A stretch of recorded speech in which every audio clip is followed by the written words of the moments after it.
guys, what's going on? This is Misguided Soul. Tonight we have one of our newest friends, Jason Gowin from Extreme Paranormal. We've been talking about a few of the past shows. Was we met him and Ashley in Gettysburg, and I talked to Nick before then. He was like, Jason's my friend from Extreme Paranormal, and I kind of did one of those. I'm sorry. then it all started one night at a buffet, and we all just clicked. General Pickett's buffet. Yeah, General Pickett's. It was a great time hanging out with them and just chilling with Jason. Kind of very altered my perception of him and some of the people that are in the media and this and that, and get to realize that it's not the actual people, it's the production companies that you sign a contract with. So he's going to be calling in about 5 or 6 minutes. So we're getting ready, and on the 21st we're going to the South Coast Psychic Fair, and we're really looking forward to that because we're going to be investigating the Bridgewater Triangle, the Freetown Forest. It's going to be us, SOP, John Brightman, Keith and Sandra Johnson, Brian Hornwa, and Sylvia. This is in Massachusetts, right? Yes, it's in Fairhaven, Massachusetts. If you guys are in Mass, I would definitely say try and check it out. The admission's only $10. It's $10 to walk in the door. It's April 21st from 11 to 7 at the Seaport Inn and Marina. It's in Fairhaven, Massachusetts, and the convention's from 11 to 7, and then if you sign up for the investigation afterwards, the Freetown Forest, that's going to be hosted by one of the groups is going to be SOP running one of the investigations. Which is us. Which is us. That's going to be an interesting one since we've never been there, but I think we're actually going to try and pull either Craig or Vinny from NEPR, because NEPR is going to be running that investigation with Thomas D'Agostino and a few other people. So I'm really definitely looking forward to finally getting to go to the forest, getting to meet Steve, the guy who runs the events. Last year they had about 300 people that were there. Wow. So I'm kind of stoked to go there. It's at a new location. Last year they had it in Rhode Island. This year they're doing it in Massachusetts. So whether that has more people or less people, I don't know. But it's definitely worth it for us, because we get to go hang out with NEPR and our buddies again. We're going to see Rob and Marie there and a few other people, so it's definitely going to be a good time no matter what. Whenever we go out, it's always a good time. So, so what's everyone else been up to this week? It was Easter weekend, so happy Easter to everyone out there who celebrated Easter or Passover. Very relaxed, chill week, I think. For most of us. Yeah, wasn't looking forward to going back to work today, but you know what? That's how life is. I'm so glad I had the day off. I had the day off too. Everybody here sucks. I'll go back tomorrow though. Except for the Mets, they're 3-0. Undefeated, baby. The Mets aren't here. But that's I was looking at the newspaper. I was eating some buffalo chicken pizza, and I'm looking at the newspaper, and it said something like, "It's backwards."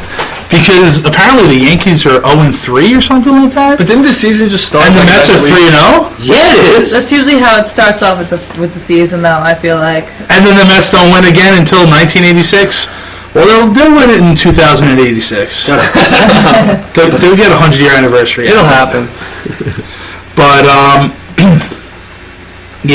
Ashley, it is just your wedding. You can go to this event. It's fine. Don't worry about it. You can have the wedding there. Yeah. Actually, I'm gonna steal you. Giggity. So I'll bring you with us. That's kidnapping.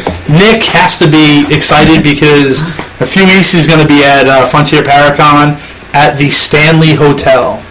Now, I talked to Dan Guthrie, who is my manager from Haunted Entertainment, and we're trying to convince some people over at the Stanley, and none of you guys know this either, is Frontier Paracon is going to be the last event held at the Stanley Hotel. No way. They said they're over with the whole paranormal events and this and that. So they want to just have just regular guests, no big events, no nothing. So what I want to do is I want to talk to Dan, see if maybe we could set something up with Dave Schrader, because he's held a few events there and he's been there a buttload of times. So I want to try and see if maybe he can persuade some people there to change their minds, because I would love to do an event over at the Stanley Hotel in Estes Park, Colorado. I think it would definitely be an awesome time, and I've never been there, and I want to be there. Yeah. So I want to that's be cool. in It's me. Exactly. That's what I always say. It's my motto. So Ryan is currently watching the Mets game. They're 0-0, and it's probably how it's going to end. So, all right, guys, in the chat room, we have Jason about to call us in a few minutes. I'm looking forward to talking to him. I have some questions that he probably knows are coming, and some things I dug up on the guy that I really don't know if he knows that I know. Uh-oh. So I'm pretty interested to see what he's got to say. So Phil will not be with us tonight. There's a huge brush fire that went from Brookhaven National Labs in that area, and it engulfed the Pine Barrens.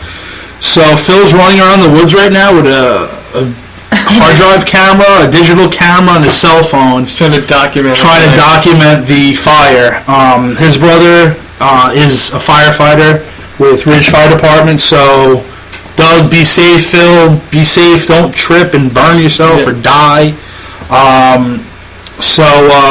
We just wish everybody the best. They're evacuating some of the houses over there.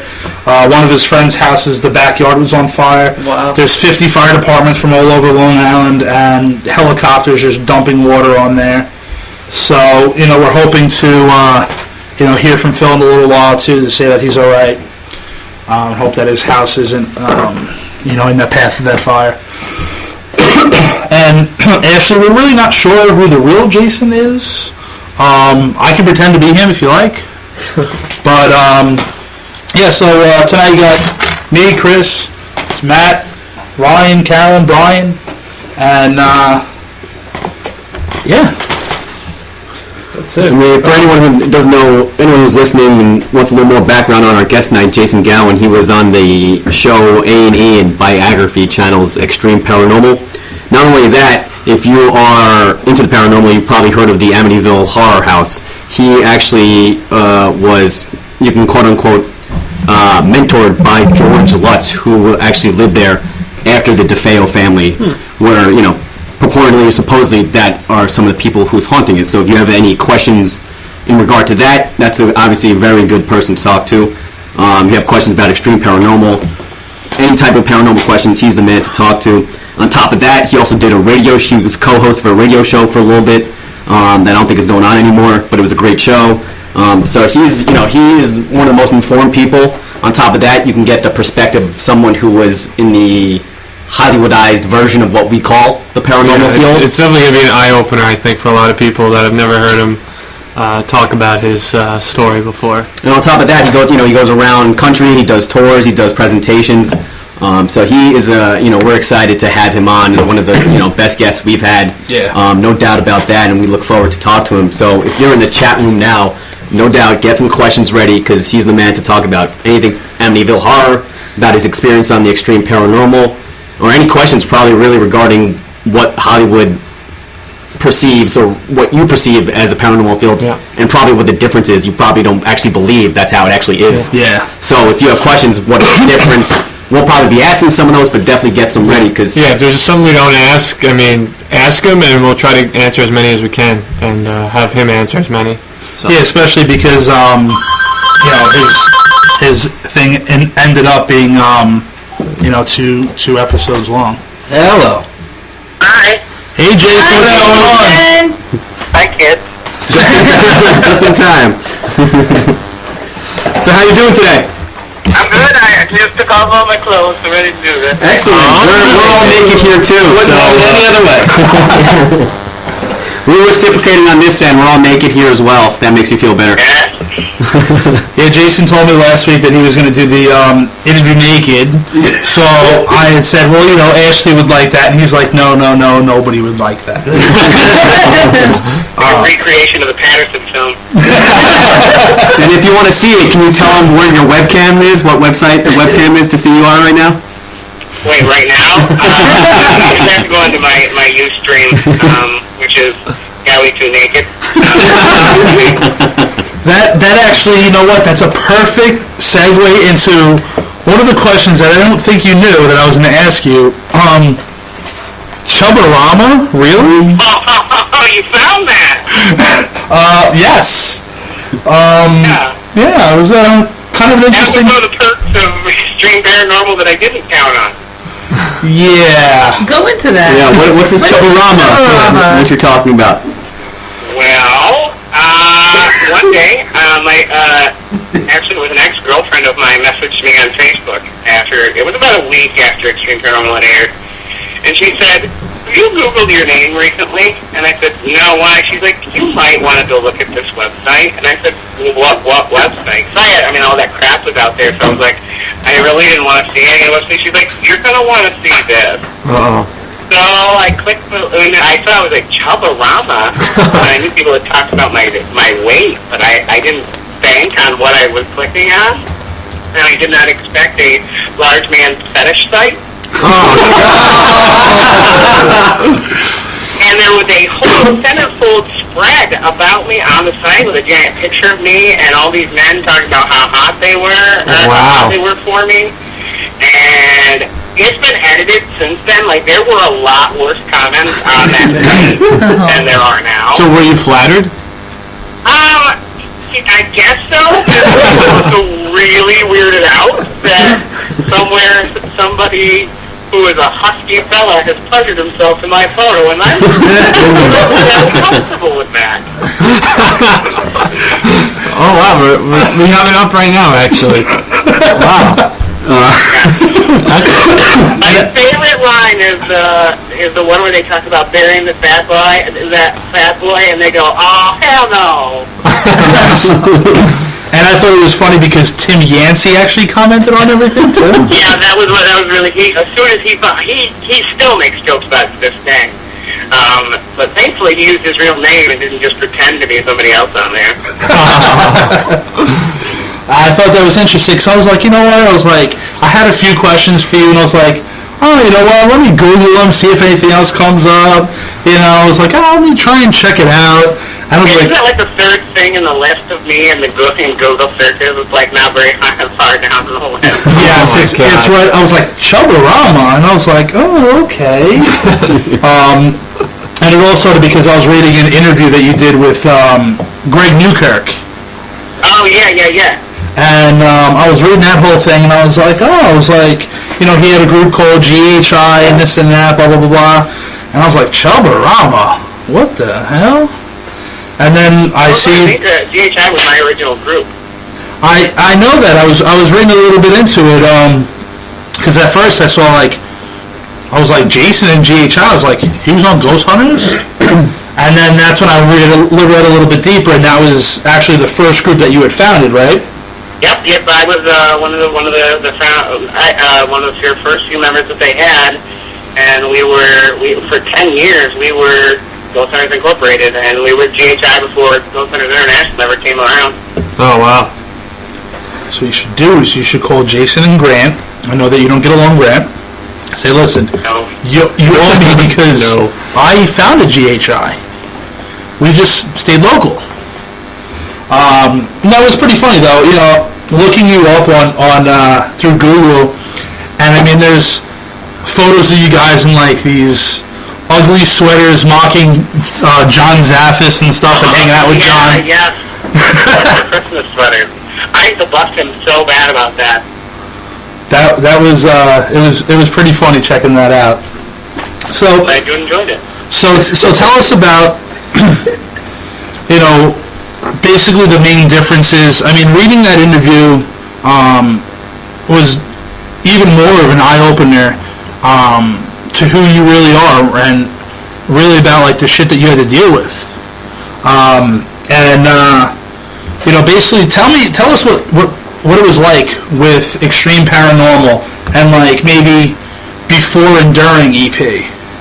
Okay, well, but before Extreme Paranormal started, things were going awesome. I was really climbing up the paranormal ladder. Like, I was getting booked to speak in different places. Everything was awesome. Like, I was on top of the world. I was doing Encounters Paranormal Radio with the Yanceys, and things were great. And then I got contacted by Drew Brown, who was, he had been the executive producer on the first 7 episodes of Paranormal State. He was very unhappy with the way the show was going, and he left, and he wanted to do another paranormal show. Now, he decided he was going to take a different tone with it. He wanted something with character, and he wanted it to be funny. He wanted to do this jackass-style show. And that's what he pitched to us, was this very fun, light. We were going to get to be ourselves. We were going to show our personalities. We would never have to fake anything. We would never have to do this. They weren't going to fake anything. All the integrity being intact. And so I went into it and signed the contract with that in mind. I thought this was going to be an awesome experience. I was really good friends with Sean, and it was cool to be working with him and Nathan. And we got to the filming, to film the pilot episode, which was literally like 8 minutes that we shot in Kentucky. And it went really well, and it was exactly what we were pitched. So that's what we went into this thinking was going to happen. And when we went to film the actual episodes in July of 2009, things changed immensely. The first day we were on set, we got in the boat to go film out in the swamp. It was the second episode to air, but it was the first one we filmed. And I made a joke on the boat, just boating into the thing, just because we were told we were going to get to be ourselves. No sooner had I made that joke, over the intercom was, Jason, don't make jokes, this isn't about joking. And I'm like, whoa, wait a minute, that means I was supposed to get to be myself. So within the first 10 minutes of filming on our very first day, I got yelled at. Wow. And it became increasingly worse from that time on, that I wasn't going to be Jason Gowin. I was going to be this watered-down, serious version of me that's not me at all. And from there, then other things started happening. Like, I would catch producers making noises in the bushes, and not necessarily that Sean and Nathan knew that things were necessarily not on the up and up, because to them it appeared like things were happening. But from me, where I was standing, I could blatantly see it. So then the integrity was then thrown out. Yeah. And then they wanted us to use definites when we were talking. It was definitely a spirit. It was definitely a ghost. And first of all, none of us know. So there's no way that you should ever be saying definite about anything. Mm-hmm. And then the worst part came in that one of the nights that I really, really snapped was we had real activity happening. It was legitimate activity. Temperatures were changing on only the objects we were talking about, but not the ones that we weren't talking about, and it would specifically move to each one of the objects we were talking about, and then as soon as we stopped talking about it, its temperature would go back up. It was fascinating, and it was awesome, and we were catching it all on camera. And then one of the producers said to me, I'm going to go film B-roll. Let's take all the cameras. Just stop this. I'm like, legitimate activity happening here. This is what this show's about, and you're going to go film something else? And from that point on, to me, it was just a job. And I was miserable. And not to mention that they were also putting my life in extreme danger every week. Nathan was cutting himself, and I had a serious issue with all of that. They were burying me underground. They were throwing me in straitjackets and leaving me in a place that there were homeless people running around. And they left the building. It wasn't like I was in there with a cameraman. I was alone in that building by myself. That's ridiculous. And it was such a nightmare from day one.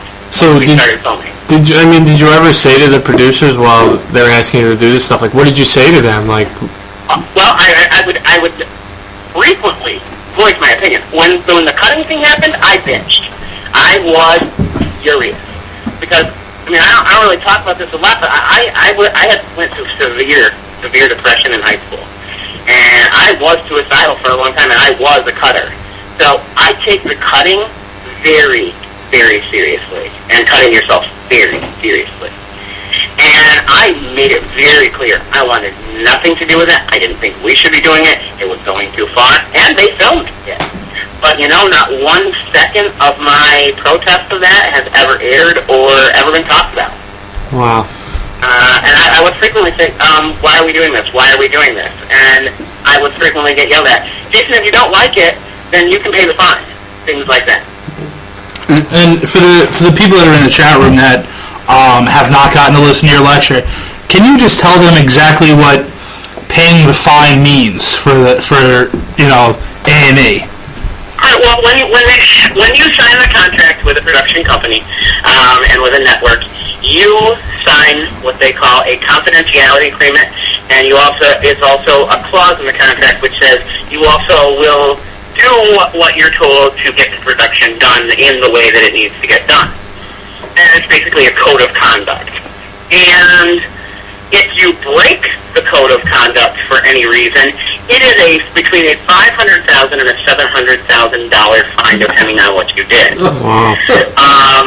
And frequently, if you had any sort of opposition to anything that they were doing, they would immediately go right to that clause and go, if you don't like it, then you can just pay the fine.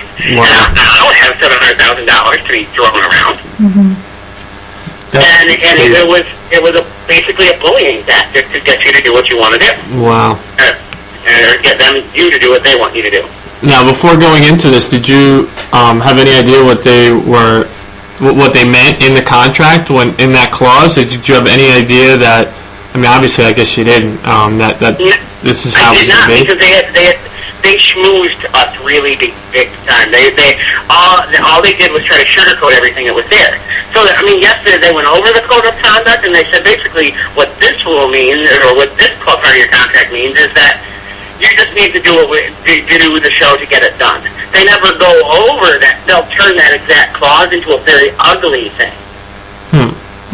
And so if you're constantly being fed this whole, well, I was naive. I had never worked on this sort of thing before, and that was kind of my own fault. I mean, I had a lawyer look at the contract, and the lawyer said, no, it's fine. This is a standard reality television agreement.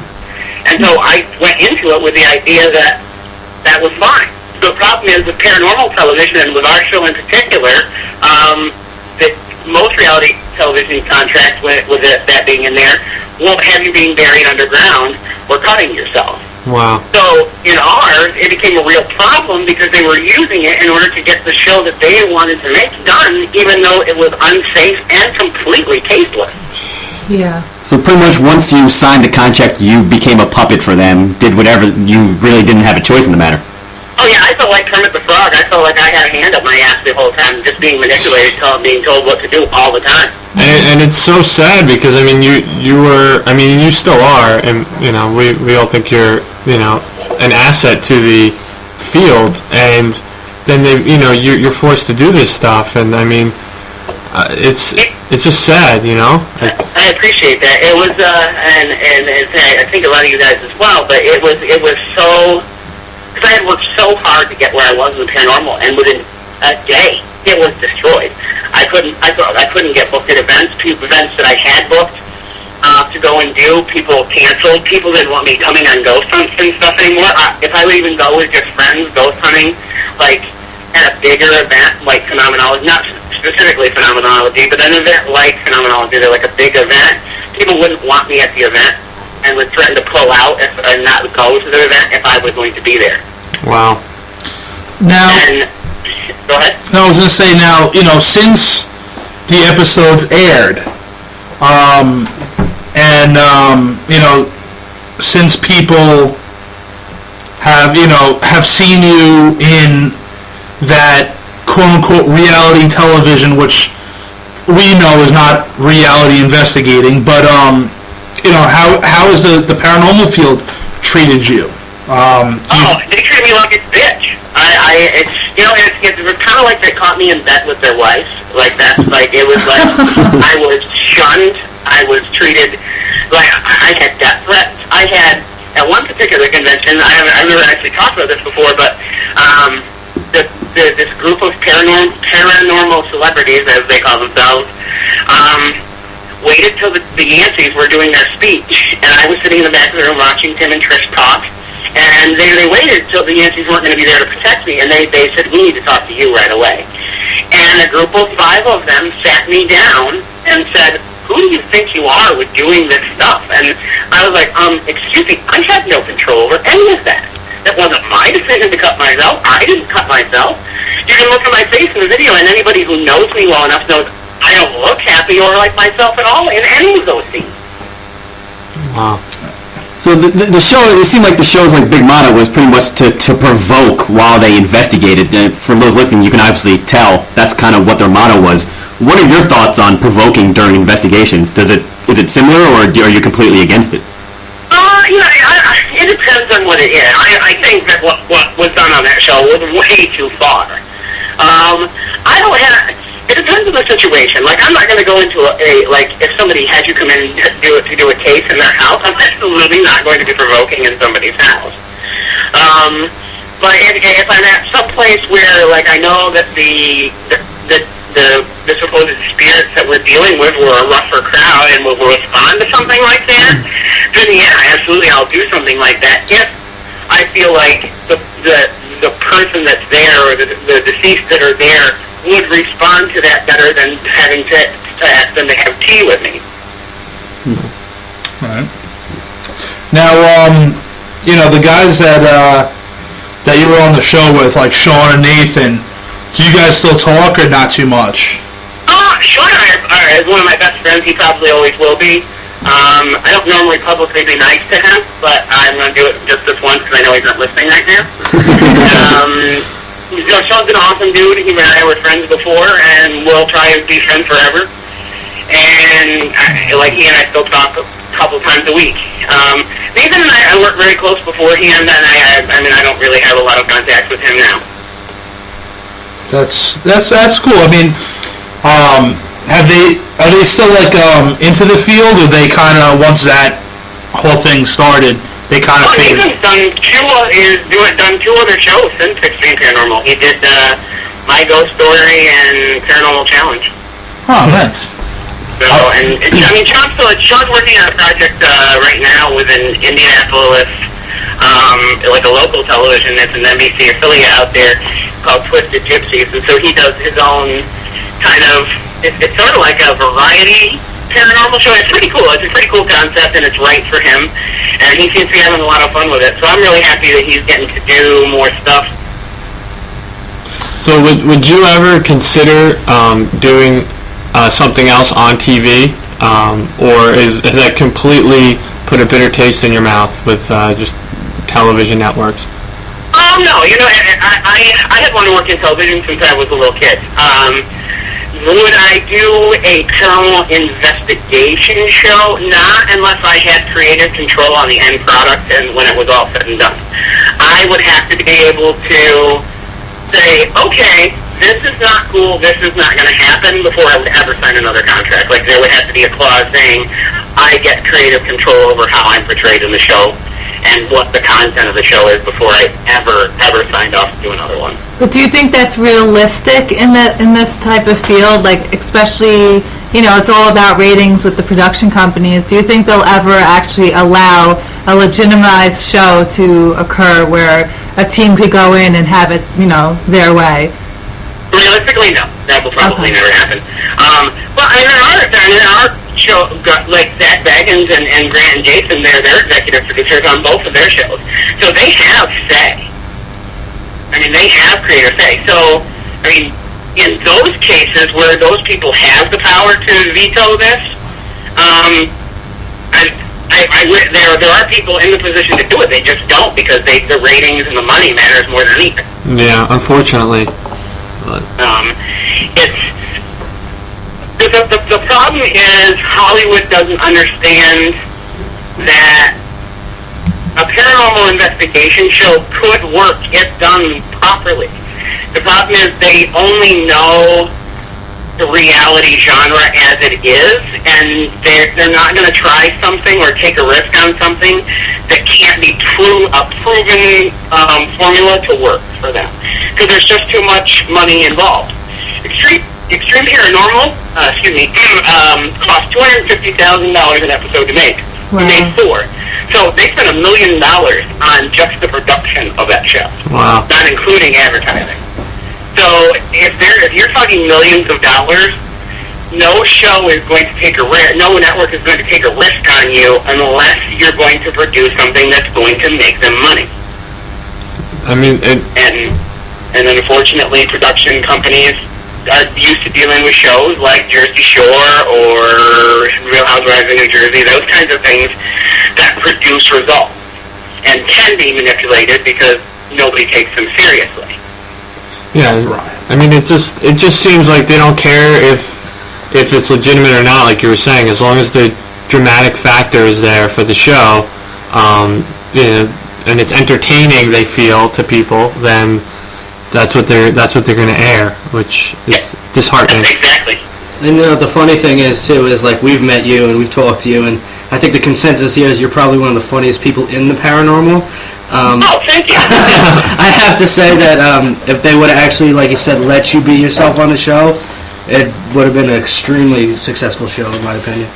Well, thanks, and I that's what I was told was going to happen. They told us because Sean and I together is awesome. Like, he and I play off each other, we bust each other's balls all the time. Like, we talk a lot of crap to each other, and like those dynamics could have worked if they had let them happen. Yeah. But they wouldn't. They made Sean seem like he was always like this WWF style Macho Man Randy Savage wrestler. He's always talking in this giant voice like this. I bust him really bad whenever I talk to him because I'm like, yeah, at no point. He sounds like he's going to wrestle at WrestleMania, not on Go. Did they make him talk like that, or was that like? Yeah, they told him you got to be jazzed up all the time. You got to be like this. They always wanted him jazzed up and always extreme. He was extreme. They always kept saying that. And I mean, Sean was a little different, and then he definitely figured out early on it was a job and just did whatever because he knew he wasn't getting out of it. He couldn't get out of it, so he just did it as a job and did exactly what they said. And I mean, I struggled with it a lot more than he did, and I know Nathan struggled with it. But I mean, Sean was very quick to figure out it was never going to be real paranormal investigation. It was a job and it was a business. Now, how long was your contract for? Because I know that you guys had shot what I believe was 4 episodes. Only 2 of them got to air, though. Correct? Correct. Basically, I had to. It was 2 years we had to wait.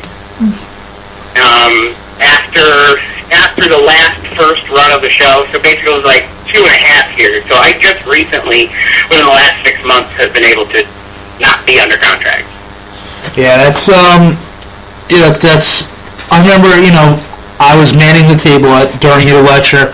I got to sit in for about like the last 10 minutes or so, and someone that I know had actually, you were talking about like Pilgrim Films and stuff. He had gotten an offer from them, and that there's the same type of thing where after your last episode airs, you're still under contract. With them, it was a full year before anything. And sometimes it's even longer than that. Yeah, and I mean that's it's crazy that you have to have like sort of like that vow of silence for so long, and not to be mean. I know you're happy about it, but for a show that ran 2 episodes and that was it. I remember when the show came on, and I had watched the episode you guys were in the jail. And I'm sitting there and I'm watching and I'm like, all right, they're doing a chalk outline, they're candles, light, and now there's blood. And I'm sitting there thinking to myself, and I was like, this is not what happens on any investigation, whether it's an investigation or even a television show. And for those who are listening now, it's like when I said like I was totally blown away by meeting Jason. I mean, he is 100%, is a total 180 of what I expected him to be. What did you expect me to be, honestly? Honestly, I mean, I also know that it is television. I know that you're under contracts and stuff like that. But from the show, back then I had watched that episode was the only one I watched. I was like, this show is complete bullshit. I was like, what are these guys doing? Like, and they really think that, people are gonna watch this and people are gonna respect it. And honestly, like at that time, I was sort of new to investigating, and I was, to me, I felt like the field was, picking up and starting to go places, and I'm like, this show is pushing, everything back that people worked hard to do. And, like, then Nick was like, Jason's my friend. I was like, oh, God. And I kind of felt like, there was going to be, like, this guy riding in on his high horse, like,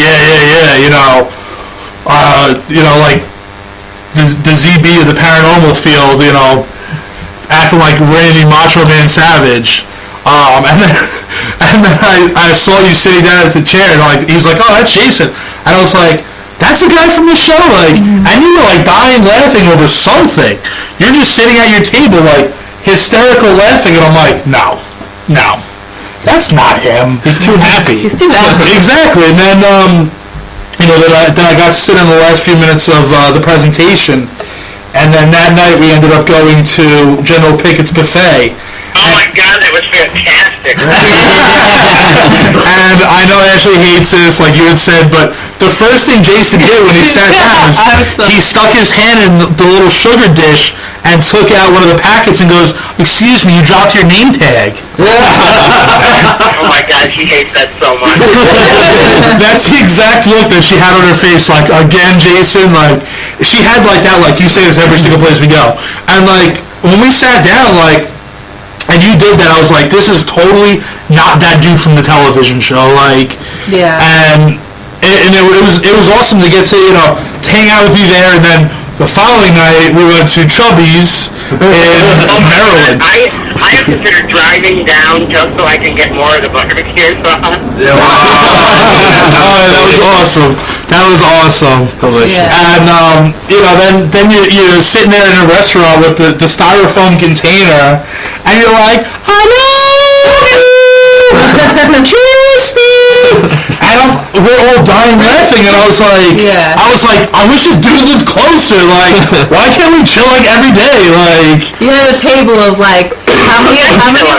Like 20 people just in tears. there was, at the table it was all of SOP. There was Mama and Nick Lance.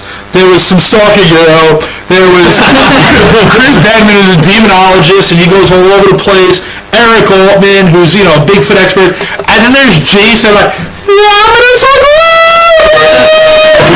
and it was awesome. It was such a great time because it was, it's that time of the day where we're still with the paranormal community, but we don't have to be that whole, I'm a paranormal investigator, and I'm, a lecturer, and I do this, and it was cool because it's like, we're all just hanging out, everyone's just being themselves, and there's this guy, Jason, that we just met who, at first I thought it was going to be a D-bag, and I'm like, this guy's awesome, like... Who makes a puppet out of a styrofoam? Yeah. It's just amazing. Oh, I make puppets out of all kinds of stuff, and she can't stand it. So, now getting on the topic of you and Ashley, did Mickey Mouse really dance at Disney World? When you guys... Mickey was kind of farther away. There were characters. There were a bunch of characters during the proposal. Are you talking about the proposal? Yes. Yeah. We had stumbled into the park exactly when the parade was, and Disney World has a policy that if you want to join in on the party, you can join in on the party. So we hopped right in the parade line and danced down Main Street. And when we got into right in front of the castle where the statue of Walt Disney is, there was Jessie from Toy Story, Pluto, Chip and Dale, Pinocchio, and a bunch of other characters dancing around. And I dropped to one knee and popped the question because the year that we went was 2 years ago. The theme though that year was "What are you celebrating?" And so they were chanting out all these things. Are you here celebrating a birthday? Are you here celebrating an anniversary? And then they yelled out, "What are you celebrating?" And then I was already on one knee, and so when she turned around at that exact moment, I was ready to propose. Wow. And then she said yes, and then all of the characters joined in. We were in a conga line with all these characters. That's also because, also with Googling your name, comes up this whole Disneyland thing, this whole story about, Jason, who's a television star, paranormal investigator, he was there with his girlfriend Ashley, and then Mickey starts dancing. I was like, whoa, did Mickey really start dancing? Like, I just wanted to see if they threw that in there, if Mickey really did start dancing. No, he was not dancing directly next to us, but all the Toy Story characters right where we were. Well, that's fine. I like Toy Story. So Mickey could have been dancing. You're just not 100% sure. He was dancing at his own party with other, with other children who they probably, we were the only two adults dancing. Gotcha. That's awesome, though. Ashley saying that Goofy was dancing as well. That is pretty cool, though. And, it was a romantic story, reading and everything, and that's pretty cool. Wait, is Ashley in the chat room? No. Maybe, yes. Oh, that's nice. She's supportive. Sweet. That's sweet. She wanted to talk to me, Jason. She was bashing you up until we just started talking about the engagement. What? I'm like, so, what are you working on now? I know there's some things that you are working on that you talked about, can't talk about on air, but what is, JG doing now? What is, you after the rebuilding stage, you out of contract, what are you focusing on? I'm focusing on teaching other people what paranormal television is really like. And, I know pretty much anyone would jump on the chance to have a ghost hunting television show. And I want to get the message out there that it's not exactly what it seems, and it can go horribly wrong. And that just to show that the paranormal investigation you see on television should not be gospel, and it should not be a solid learning tool for anyone. Awesome. That's pretty good because, still a lot of people that I've met that were previously and that are still in television, and they just, tell you, do it. Just do it. If you get the opportunity, just do it. And it feels like a Nike ad all the time. And it's really cool that, as bad as it was that you had to experience that you can actually, it's good that you're actually going out and telling people about it, like, listen, you know what, this is what I thought I had, the grass isn't always green on the other side, read your contracts, do this, do that, and just, make sure that everything's covered, because, like you said, once you're in that contract, that's it. Yeah, and you even said, like, you read and your lawyer even said the contract was good, and they manipulated it where, you had to do things you didn't want to do. And my question is, in the couple of minutes we have left, how did you handle the transition from when the show ended, you were still under contract? How did you handle not being able to say anything to anybody and probably getting all those, like you said, death threats and hate, whatever hate mail you were getting? How did you handle that without actually defending yourself because you were under contract? I honestly, for the most part, had to just take it in the butt. Like it was a solid. What that? It was just an actual, basically raping of my personality and my integrity and my reputation. And so what I did, Tim Yancey's a very close friend of mine, and everybody in the paranormal community that knows me knows he and I are like best pals. So he would release a statement talking about all of these things, and basically saying, this is not what we believe, this is not right. And I had hoped that people would figure out that was kind of also my sentiments as well, and that's how I felt about it. I just couldn't say it. I was given very specific answers that I was supposed to give in interviews. We were supposed to say very specific things when we were asked about it. And I had hoped that if people, my hope was that people would be smart enough to dig deeper to try and figure out what was really going on and not just go on a witch hunt for me and Nathan and Sean. That they would want to know the real truth of it and not just jump on a bandwagon of hating the show. And yeah, it's funny to me because everybody says paranormal unity is not possible and it will never happen. For 2 weeks, I called paranormal unity because everyone hated my show. Everybody agreed on something. Yeah, for 2 weeks, the whole paranormal community was together on one thing. Our show was terrible. And I'm proud of that. Like, not a lot of people can claim that they saw real life paranormal unity. Wow. It's a good point. You've been doing this for well over a decade, probably 15 plus years now. You've obviously had a lot of different experiences, some with the media before and afterwards. How has your perception changed, really, since you've started investigating a decade and a half ago? When I started investigating, I didn't really believe in a lot of this stuff. I kind of thought it was just kind of a cool thing to do. I mean, I really thought it was going to be like Scooby-Doo. At the end of the day, you'd find the dude in the mask, you'd pull it off, and like, Old Man Smithers! I was expecting. Like, I didn't expect there to ever be any real activity out there. I just was doing it because it seemed like this exciting time going out and checking out all these cool, creepy places. And so now I see the emotional ties people have to this. I see the blood, sweat, and tears people put into this. And I realize that each individual case that you deal with and each individual person you meet all have their own story. And when you start out in this, I don't think that you can ever imagine the scope of how deep and how detailed the paranormal community really is.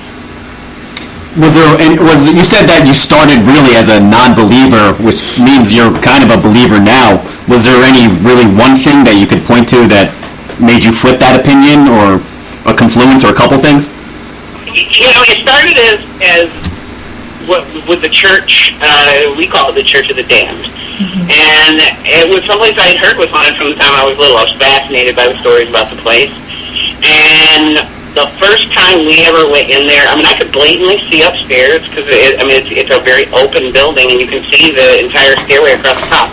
And I mean, I know what footsteps sound like; they're very clear, and there were footsteps walking around and stomping, and things were moving on their own. And to me, I was just like, you know what? Wow, this is really happening right now. Like, it was really hard to. I mean, there's no explanation for footsteps in a place like. I can understand a building settling, an older building settling, but it doesn't continue to go in a path, and it doesn't go around in a circles and rock back and forth. It was just fascinating to me. And so from that point on, I was like, wow, there really is something to all of this. The Church of the Damned, is that the one in Kansas that you were in? Nope, this is we named it the Church of the Damned long before Ryan Buell ever put on his diaper and started ghost hunting. It's in Burlington, Pennsylvania. Its real name is the Old Methodist Church in Burlington, and it just sits up on the hill. It's this lone, scary building, and to me, it's like the most terrifying building on the earth. Why was it called the Church of the Damned? That's what he named it. Oh, you named it. We named it. We used to run the Ghost Hunters Inc. website, and so we just got these catchy names for our investigations that were in our adventures that we went on to, so that people were like, oh, that sounds cool, let's read that. So we named it the Church of the Damned. It really had no basis. Gotcha. Now, was this the church you named, you were talking specifically about in your lecture?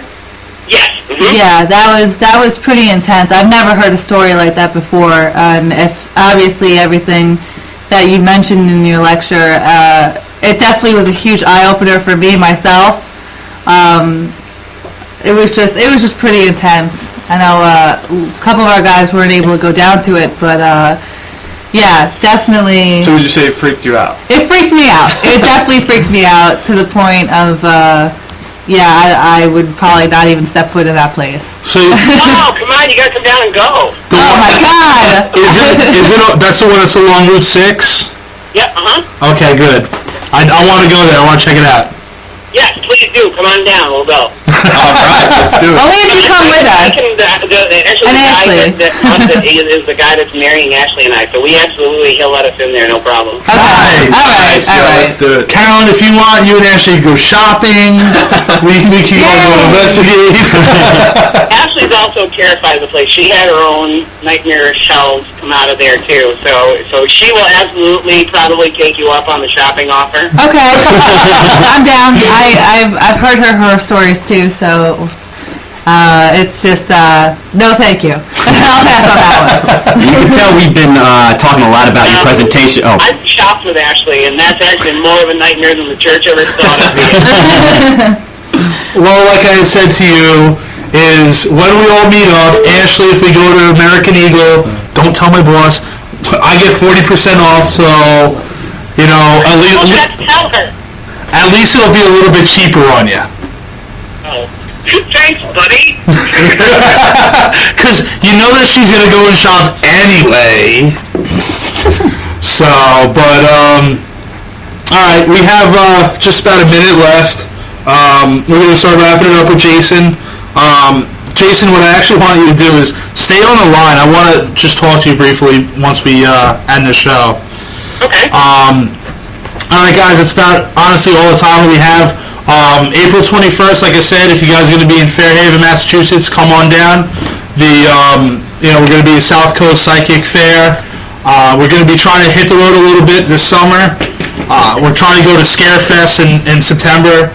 So just want to thank Jason again for calling in today. Yeah, and thanks, Jason. Thanks for having me, guys. I had a good time. It was an awesome time.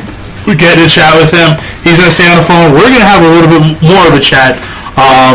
So thank you guys for listening in. Listen up. Make sure you guys stay on to Your Spirit Beacon on Z-Talk Radio next with Deborah and Nick. Tonight's guest is going to be Chris Maggard, who is a founder of TSP, Tri-State Paranormal. He was on Ghost Adventures, and he's been on a few other things. He's a videographer, a photographer, and me and him had talked last week because he was actually called out on a radio show, and I wonder if he's going to talk about that. I'm really interested in hearing what he's got to say. So if you guys can, stay tuned. Check out Your Spirit Beacon, our next show with basically our adopted Mama Lance and our little brother Nicky Poo. So thank you guys for listening. We're SOP. This is Misguided Souls, and see you next week. Bye. The views expressed and opinions given by the individual hosts and their guests do not necessarily reflect those of Z-Talk Radio, its affiliates, or sponsors. We give those other guys the finger. You're listening to Z-Talk Radio. Views expressed and opinions given by the individual hosts and their guests do not necessarily reflect those of Z-Talk Radio, its affiliates, or sponsors.